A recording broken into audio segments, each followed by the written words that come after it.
Всем привет, друзья! Прежде чем вы услышите очередную страшилку, я хотел бы порекомендовать вам канал Life Stories. Здесь вы сможете послушать интересные реальные истории из жизни и различных ситуациях, которые часто случаются с нами. Большинство историй правдивые и автобиографичные, но также присутствует доля выдумки и фантазии. Сразу скажу, что этот парень только начинает познавать чудесный мир YouTube, и ему еще предстоит большая и кропотливая работа над качеством, но я все же рекомендую обратить внимание на данный канал. Слушайте истории, ставьте лайки, дизлайки и, конечно же, пишите комментарии, так как любая активность на канале способствует его продвижению. Ну а сейчас история.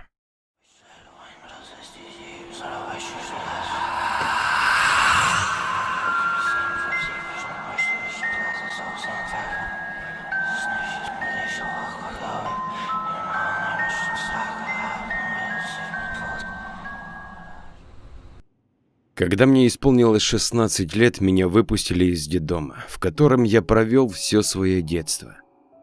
Да, признаюсь, что оказаться в один момент на улице, без уже привычных стабильных вещей, таких как питание и крыша над головой, было для меня стрессом. Но выбора у меня не было, и я начал искать работу. Из-за моего юного возраста никакие работодатели не хотели со мной связываться. Но, к моему счастью, меня взяли работать на автомойку, где кроме своих основных функций мойщика я подрабатывал ночным сторожем. Признаюсь, я был очень доволен, потому как тем самым убил 2 зайцев, обеспечив себя и работой, и жильем. С утра до вечера я мыл машины, а потом половину ночи проводил в своей коптерке за просмотром телевизора, а в зимнее время в мои обязанности входила топка твердотопливного котла. Так я и жил где-то около 2 лет. Почти всех клиентов я знал в лицо, и они знали о моей нелегкой судьбе. Часто оставляли мне за хорошую работу чаевые. Директор знал об этом, но не запрещал. Однажды вечером, когда мы уже собирались закрываться, и на мойке остался я и еще один мойщик, на территорию заехал синий Volkswagen Caddy, а из него вышла пожилая женщина лет 65. Ее седые волосы были аккуратно убраны в пучок, а выражение ее лица чем-то отталкивало. Сложно описать это чувство, но мне реально она была противна. Ее маленькие глаза бегали по сторонам. Когда она шла, то без конца быстрым движением облизывала губы. Это мне напоминало движение языка змеи. Ну, бабка как бабка. Ну что она делает за рулем авто, мне непонятно. Ладно, сейчас узнаем. Про себя подумал я. Подойдя к открытому боксу, она громким старческим голосом сказала: «Эй, есть кто живой?» «Вечер добрый, да, есть», – спокойно ответил я. «Молодой человек, мне надо срочно помыть машину. Причем сделать это надо очень качественно. Я тут наслышана, что у вас моют хорошо, поэтому и приехала к вам». «Да не вопрос, все сделаем лучшим образом, а вы пройдите, пожалуйста, пока в комнату клиента. Я когда закончу мыть, то сразу вас позову», – сказал я, потом провел ее в комнату, вернулся в бокс и начал мыть машину. Я начал сразу сбивать пыль и заметил, что машина была практически чистая. Зачем сейчас ее мыть? Ну да ладно, бабка платит, значит помоем. Тем более мне будет меньше работы. Про себя подумал я. Окончив мыть кузов, я открыл дверь багажного отделения и обомлел. Внутри была аккуратно простелена клеенка, которая вся была измазана свежей, еще не засохшей кровью. От увиденного меня чуть не стошнило. Я аккуратно вытащил эту клеенку и обдал мощной струей из керхера, а после чего принялся убирать салон. Закончив мыть машину, я позвал бабку, а когда она пришла принимать работу, то я у нее поинтересовался, что это за кровь на клеенке. Она противным голосом громко рассмеялась, а потом сказала: «Молодой человек, я Ефросия Петровна, а вас-то как зовут?» «Меня зовут Михаил». «Так вот, Мишенька, Ты отлично помыл машину, и теперь я буду ездить только к тебе. Ты по каким дням-то работаешь?» Спросила бабка. «Да я каждый день на работе, поэтому приезжайте, когда будет необходимо. Так а что вы скажете насчет этой крови?» «Какой ты настойчивый, Мишенька. Но не переживай, я тебя сейчас успокою. Я являюсь хозяйкой небольшой свинофермы, которая находится на окраине города. В этой машине я лично развожу нашу продукцию нашим заказчикам, поэтому клеенка вся в крови. Ну что, ты успокоился?»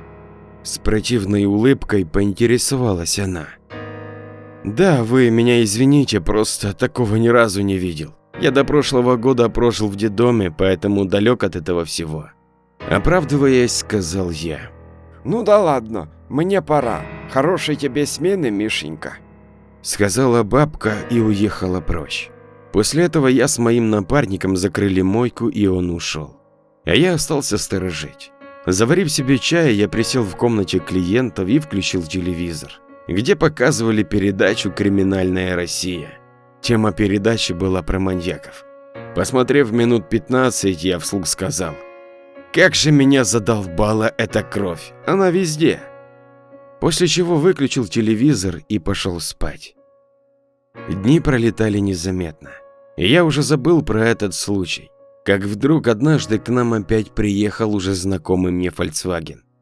Из машины вышла уже знакомая мне бабка. Она подошла к одному из боксов и поинтересовалась, а работает ли Миша. На что напарник ткнул пальцем на мой бокс, и она подошла ко мне. Я как раз закончил мыть машину и думал перекусить.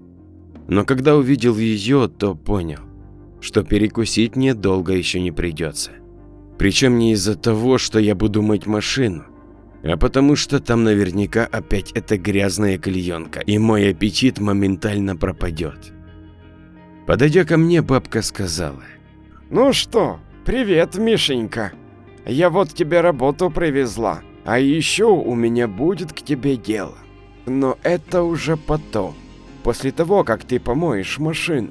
Сказав это, бабка дала мне ключи и пошла в комнату отдыха клиентов. Я закончил мыть первую машину, выгнал ее из бокса и загнал Volkswagen бабки. Когда я сел за руль, то ощутил сильный неприятный запах. Мне казалось, что меня сейчас вырвет. Этот запах был похож на запах разлагающегося тела. Заезжая в бокс, я улыбнулся и про себя сказал: а говорила, что занимается свежим мясом, а в реале, наверное, возит трупы. Тогда я не знал, но эти слова оказались пророческими. Как обычно, помыв кузов сверху, я открыл дверь багажника, чтобы убрать внутри. Там я увидел уже знакомую мне кровавую клеенку. Затаил дыхание и одним рывком выкинул ее прочь из машины. После этого я принялся убирать салон. Протирая пол, я не мог понять, почему не уходит тот противный запах, так как клеенка была уже убрана, но запах так и оставался. Через пару минут ответ нашелся сам по себе. Когда я поднял основной ковер багажника, чтобы протереть под ним, то увидел небольшой тряпчаный сверток, от которого и исходил этот противный запах. Тряпка была пропитана какой-то красной жидкостью, похожей на кровь. Посмотрев по сторонам и убедившись, что рядом никого нет, я аккуратно развернул его. То, что я увидел, повергло меня в шок. Внутри этого свертка были несколько человеческих пальцев и длинный клочок волос. Все эти части наверняка принадлежали какой-то женщине, про себя подумал я. Я быстро свернул все это и положил сверток на место. Но не выдержал, и меня вырвало прямо возле машины. «Блин, что это за тварь такая?» – громко сказал я. На мой голос прибежал мой напарник Колька и поинтересовался у меня: «Миша, что случилось? Почему ты кричишь?» «Да все хорошо, Колян. Немного поплохело». «Слышь, дружище, а давай возьмем у шефа выходной и пойдем погуляем по городу.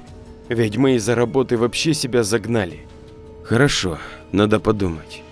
А сейчас мне надо работать. Давай на перерыве поговорим», – сказал я, и Коля пошел в свой бокс. Признаюсь, я собрал все силы, чтобы закончить мойку этой машины. так как меня все время тянуло на рвоту. Параллельно с этим у меня появился неподдельный интерес к деятельности этой бабки, так как я был уверен, что обнаружил в багажнике человеческие части тела. Когда я закончил мойку, то позвал бабку.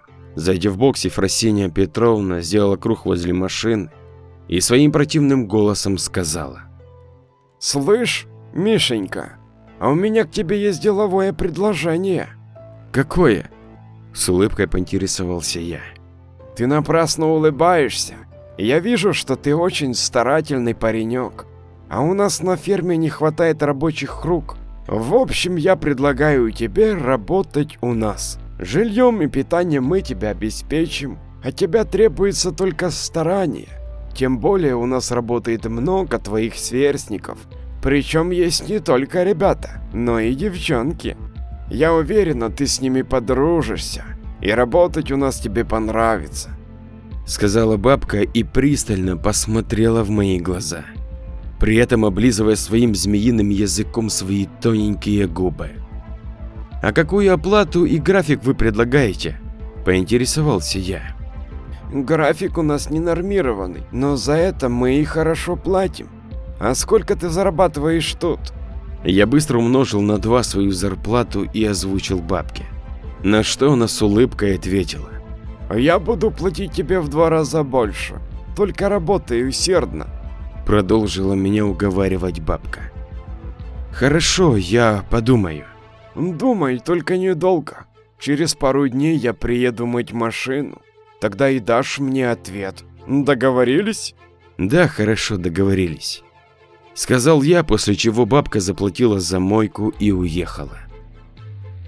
Эти пару дней пролетели, а я находился в раздумьях. Меня терзали мысли о том, каким образом части человеческого тела попали в машину к этой бабке. Также признаюсь, что я совсем не хотел идти к ней на работу, так как на мойке меня все устраивало. Но желание докопаться до истины перевешивало все мои сомнения, и я принял решение идти работать к этой бабке. За день до визита бабки я зашел в кабинет к шефу и сообщил, что по личным обстоятельствам вынужден уйти. Шеф неохотно отпустил меня, но сказал, в случае чего он с удовольствием примет меня назад. Как мы и договорились, через пару дней бабка приехала за мной. Я сразу поинтересовался у нее, будет ли она мыть машину. На что она ответила, что приехала узнать мой ответ, а мойка ее не интересует. Я ответил утвердительно, и мы с ней поехали на ферму. Дорога была дальняя, так как эта ферма находилась на противоположной окраине нашего города.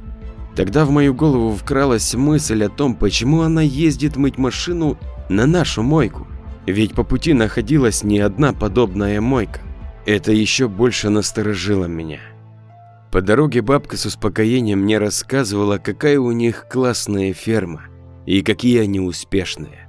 Она то и дело повторяла: «Мишенька, тебе неслыханно повезло в том, что ты будешь работать у нас». А я в ответ молча сидел и слушал, параллельно анализируя каждое ее слово. Где-то через час мы подъехали к территории, огражденной высоким забором, высотой около 5 метров. Не спеша бабка подрулила к высоким железным воротам, потом она нажала кнопку на брелке, и они открылись. Когда мы заезжали, у меня в голове возник еще один вопрос: как в случае побега я их открою? Ведь перелазить через них просто нереально. Территория фермы была огромной. Тут были сконцентрированы и рабочие мощности в виде нескольких производственных цехов, а также располагалась жилая зона, которая состояла из огромного дома владельцев фермы и небольшого мини-общежития, в котором как раз и оказалось позже предстояло мне жить. Также я заметил, что на специальной парковке стояло несколько фур, рефрижераторов. Тогда я вспомнил, как на мойке мне бабка говорила, что она развозит товар сама. Это еще больше меня насторожило. «Вот видишь, Мишенька, какая красота-то вокруг. Это все принадлежит нам, и тебе повезло стать одной из рабочих шестереночек этого механизма», — с гордостью говорила бабка. Ну окей, посмотрим, задумчиво ответил я. Мы подъехали на большую открытую площадку перед одним из цехов. Бабка по мобильному набрала номер и громким противным голосом сказала: Алло, Иваныч, а ну зови всех работников на планерную площадку. Я хочу всем представить нового работника. В трубке я услышал спокойный мужской голос, он сказал: «Хорошо, Ефросинья Петровна, все будет сделано». И положил трубку. А буквально через пару секунд над всей территорией зазвенел громкий звонок. И со всех сторон на эту площадку начал сходиться народ. К моему удивлению, практически все рабочие были молодые люди до 30 лет. В основном это были парни, но были также и девушки. Все люди были одеты в специальную рабочую форму с эмблемой предприятия.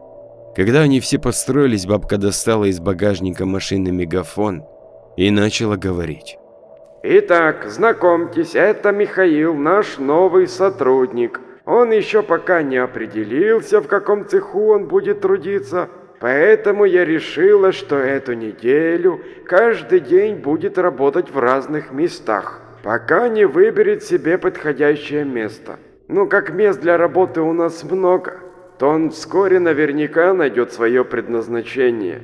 После этого бабка спросила: Вопросы есть? Все люди хором ответили: вопросов нет. После чего все разошлись по рабочим местам, а к нам подошел пожилой мужчина, и бабка к нему обратилась. Ну что, Иван Иванович, куда сначала поставим Мишку? На что мужик ответил: Ефросинья Петровна, давайте я проведу ему короткую инструкцию, и мы с ним на месте определимся. Бабка ответила утвердительно, а потом захлопнула дверь и уехала. А я остался с этим пожилым мужиком. Когда бабка уехала, он протянул мне большую рабочую мозолистую руку и сказал: «Ну здравствуй, Миша. Меня зовут Иван Иванович, я управляющий всего этого комплекса. Хотя бывает, я и сам становлюсь за работу. Пойдем, я покажу тебе весь комплекс». Я кивнул головой, и мы начали экскурсию по территории. Иван Иванович рассказал мне, что это свиноводческий комплекс полного цикла. То есть на полях выращиваются различные зерновые культуры, потом из них в специальном цеху изготавливают комбикорма. И также здесь есть питомник, на котором выхаживают маленьких поросят, после чего их отправляют в общий свиной стан. Иваныч сообщил, что нынешняя порода свиней растет очень быстро, так как их кормят именно этими комбикормами. Мол, это личная разработка Ефросиньи Петровны. Также старик сказал, что рабочих мест полно, и для меня везде найдется место. Мы посетили все цеха, где я с интересом смотрел на весь производственный процесс. Особенно мне понравилась машина по изготовлению комбикормов. Она напоминала мне огромную мясорубку, в горловину которой по транспортерной ленте подавали различные крупы и витамины, после чего мощные шнеки все перемалывали, и на выходе уже сыпался готовый комбикорм. Когда мы вышли из цеха, то я сказал Ивану Ивановичу, что хотел бы попробовать поработать здесь. На что он утвердительно качнул головой и сказал, что сейчас позовет главного мастера, и он будет моим наставником. И ушел в цех, а я остался ждать у входа. Пока я ждал, то увидел следующее. В сторону цеха двигался огромный мужчина. На мой взгляд, его рост был более 2 метров. Когда он подошел ближе, и я смог разглядеть его лицо, то меня аж передернуло. Это был огромный мужик на вид лет 40, но по его лицу было видно, что он болеет психическим расстройством. Он имел узкий лоб и выпученные глаза, а с угла его рта текла слюна. И он все время вытирал ее рукой, при этом очень неприятно чавкал. В общем, такой местный Франкенштейн. Он остановился в метре от меня и стал сверлить меня взглядом, чем еще больше меня смутил. В этот момент из цеха вышел Иван Иванович с парнем лет 30. Когда они подошли к нам, Иваныч сказал: «А вот и Стасик, Миша, знакомься, это сын Евдокии Павловны, Стас». При этом он показывал рукой на этого упыря. Я протянул ему руку и сказал: «Будем знакомы, Михаил». На что этот дебил нагнулся, взял мою руку, сделал неприятный чавкающий звук своим ртом, понюхал ее и отпустил. Я в изумлении посмотрел на Иваныча, а тот с улыбкой сказал: «Миша, Стасик у нас особенный. Он как собака. Он все слышит, но сказать не может. Но при этом все равно он помогает нам в тех местах, где нужна грубая рабочая сила». После этих слов Иваныч обратился к Стасику: «Стасик, ты, наверное, гулял?» На что тот Увалин с дебильной улыбкой начал качать головой. Старик продолжил: «Ну тогда иди в цех, посмотри там за работой ребят, а мы пока пойдем переоденем Мишу и подготовим его к работе». После чего Стасик пошел в цех, а Иваныч обратился ко мне: «Миш, знакомься, это Паша, мастер цеха комбикорма». Паша протянул мне руку, и мы поздоровались. После чего старик сказал: «Паша, иди переодень Мишу, и пусть он сегодня поработает с тобой. А в конце дня мы определимся, что дальше делать. А я пока пойду пройдусь по территории». Закончив говорить, старик пошел в сторону ангара со свиньями, а мы с Пашей пошли в сторону кибитки, которая располагалась недалеко от цеха. Паша оказался вполне адекватным парнем, и он показал мне основные работы в этом цеху. Он показал, как работает огромная машина по изготовлению корма, а также рассказал несколько интересных и, на мой взгляд, настораживающих вещей. В общем, на этой ферме работают в основном люди из детских домов и неблагополучных семей. Ефросинья Петровна лично ездит по спецприемникам и различным местам, где можно найти этих людей. Все работники обеспечены жильем, трехразовым питанием и формой.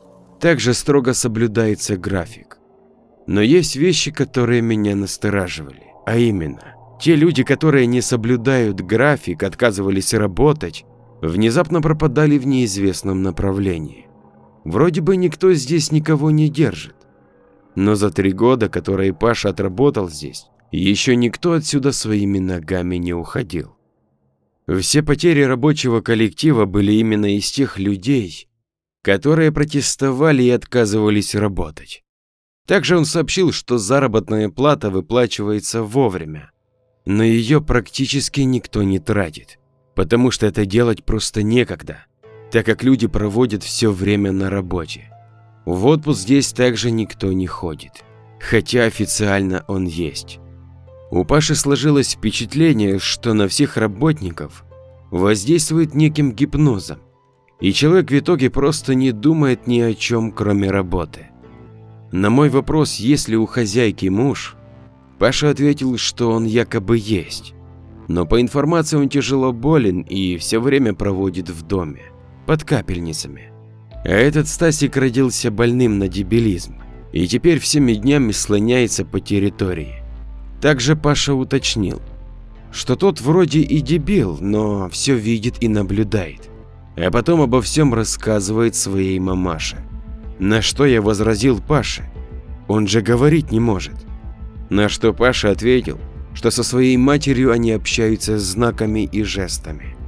И от услышанного у меня возникло желание немедленно бежать отсюда. Но сильное желание разобраться было гораздо сильнее, чем чувство страха. В итоге я сделал выбор в пользу комбикормового цеха и остался там. С Пашей мы подружились, и работать было не скучно, но все равно я чувствовал себя тут как под колпаком. Однажды во время утреннего завтрака, который проходил в общей столовой, я услышал, как возмущалась одна из рабочих цеха по выхаживанию маленьких поросят. Девушка говорила следующее: «Вы что, слепые и не видите, что нас здесь эксплуатируют? Мы как проклятые работаем с утра до вечера. Да, нам платят, но времени тратить деньги у нас попросту нет. Я призываю всех обратиться к хозяйке с требованием изменить рабочий график для того, чтобы мы могли чувствовать себя свободными людьми, а не крепостными крестьянами». Но на все ее возгласы практически никто не обращал внимания. День пролетел незаметно, и я устал и пришел в свою комнату в общежитии. Искупавшись, я сразу лег спать. Я внезапно проснулся и посмотрел на часы. Они показывали ровно 2 часа ночи. Минут 5 я лежал и смотрел в потолок, после чего взял сигареты и вышел на балкон покурить. Окна моего балкона выходили на цех, где я работал. Выйдя на балкон, я заметил, что по тропинке, которая ведет к цеху, движется огромный силуэт. Присмотревшись, я увидел, что это Стасик. Он толкал перед собой тачку, на которой лежал сверток, замотанный в черный целлофановый пакет. Этот сверток был размером с человеческое тело. Так как у меня был второй этаж, я быстро спрыгнул с балкона и босиком побежал по траве в сторону цеха. Когда я подбежал к нему, то присел и заглянул в окно. То, что я увидел, повергло меня не просто в шок. Это был, скорее всего, паралич. Стасик разрезал пакет, и я увидел, что в нем лежит безжизненное тело девушки. В ней я узнал ту девушку, которая сегодня возмущалась в столовой. Стасик ее раздел, потом достал из кармана большой кухонный нож и начал резать ее в области живота. От увиденного меня начало тошнить, но я сдерживался как мог. После этого он достал руками что-то красное. Это была печень. И положил в специальный пластмассовый лоток.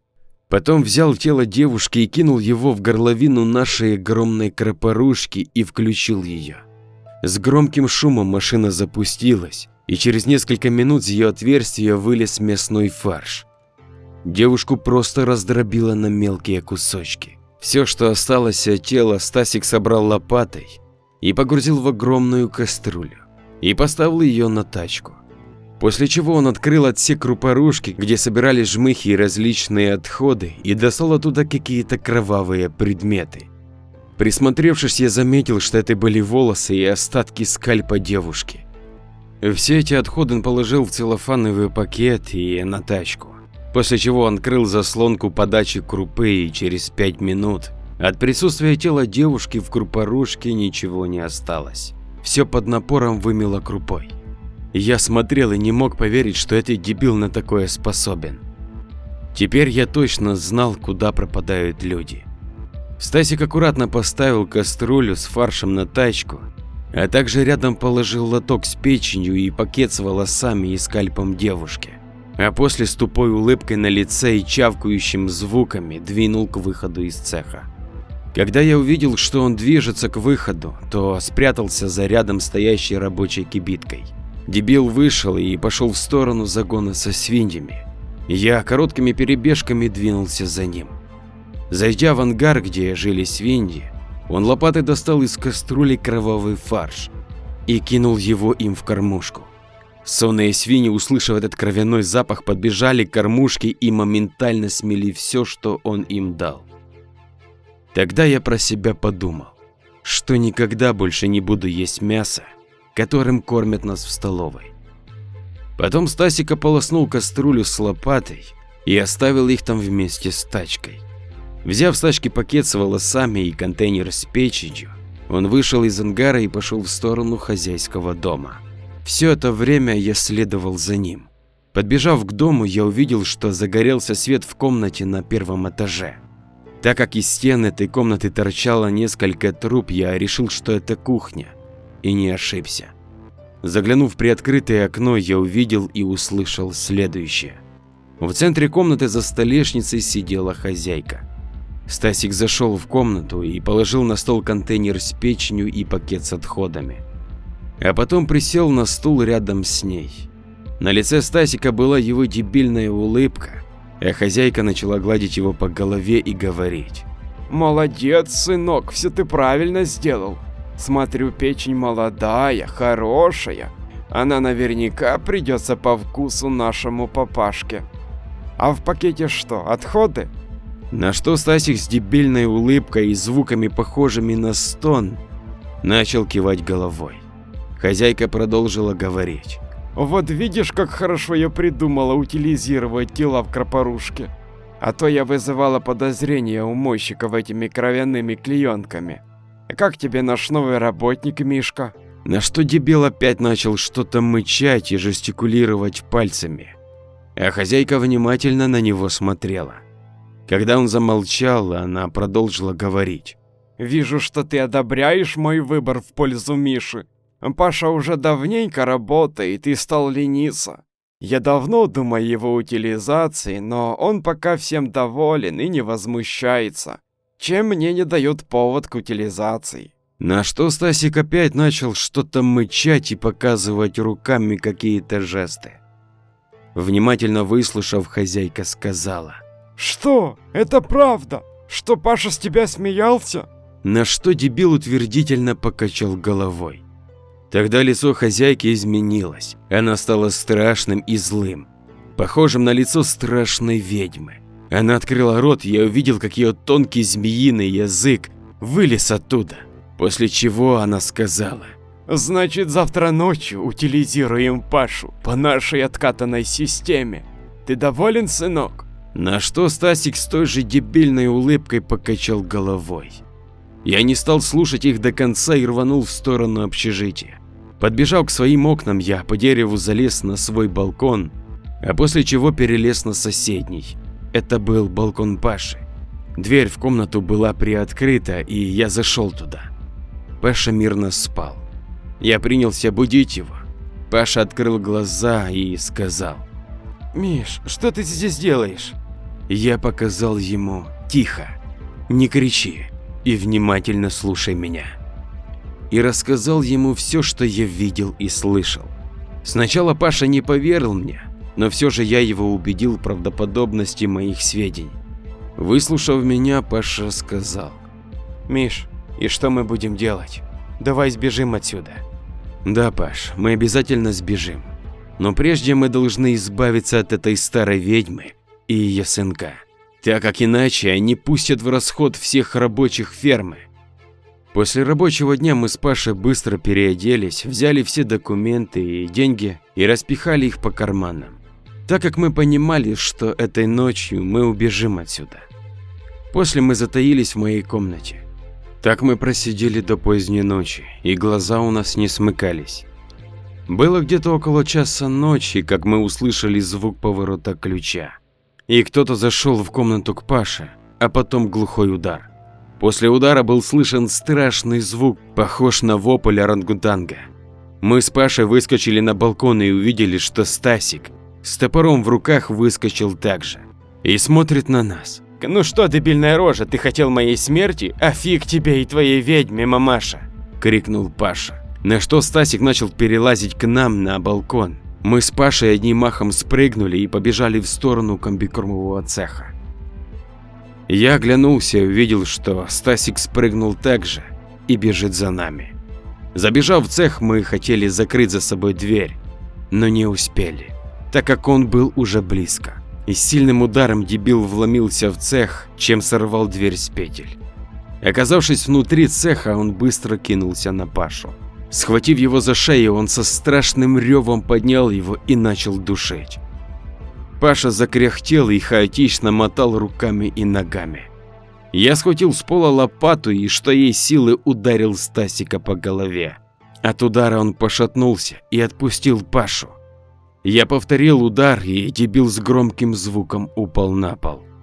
Подбежав к Паше, я спросил у него, как он себя чувствует. Паша шепотом сказал, что хорошо.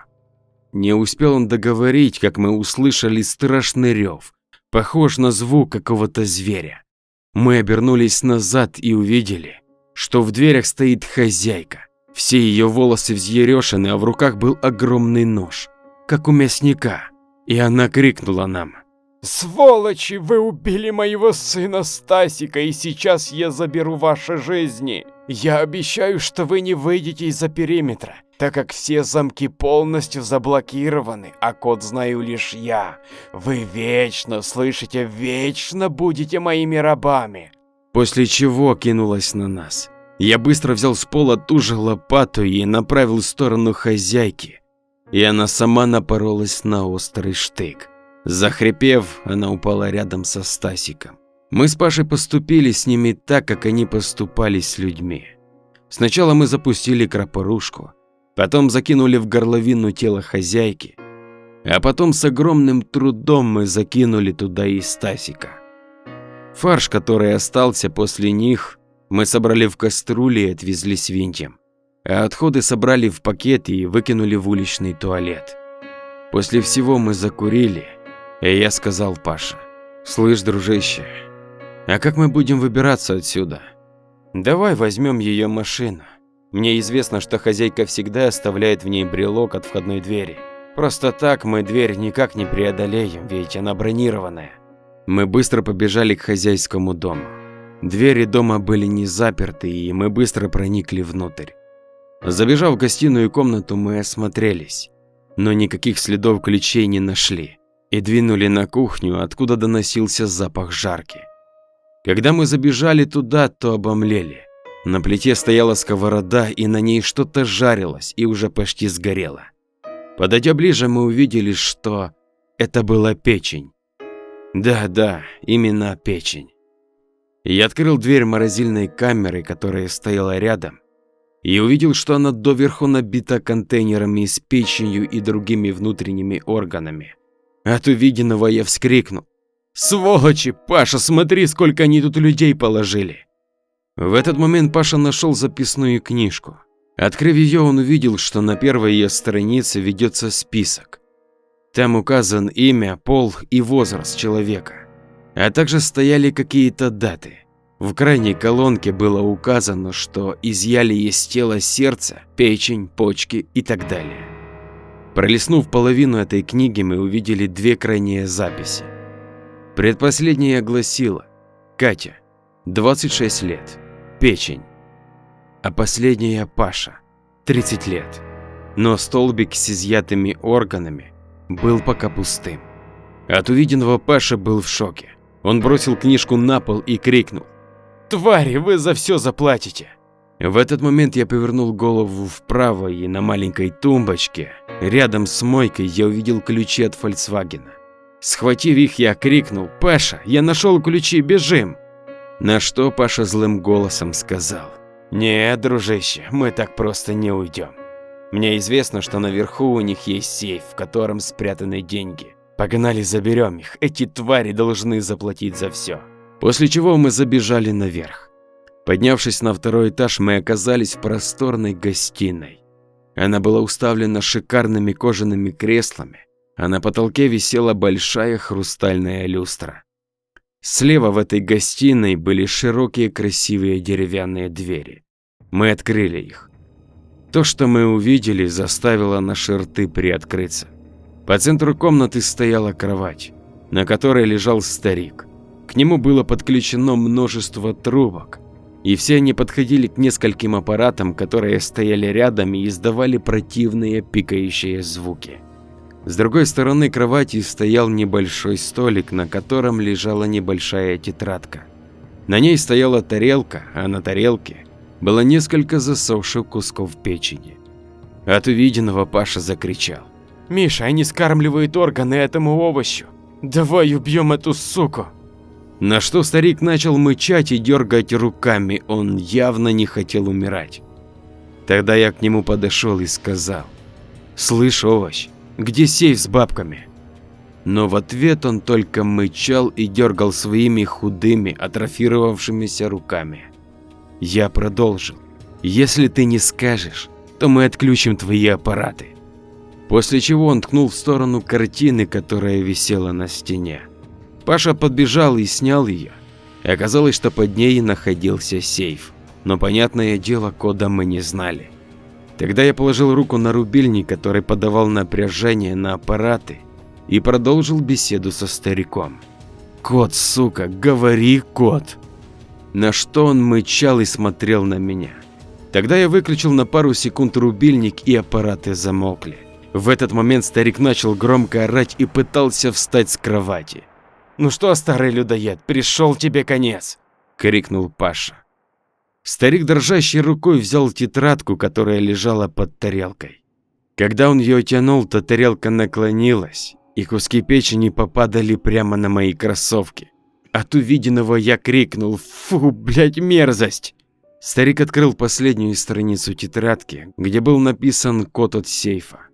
После чего я включил рубильник, аппараты снова заработали, и он успокоился. Открыв сейф, мы увидели, что он забит пачками с валютой, а также там была небольшая коробка с драгоценностями.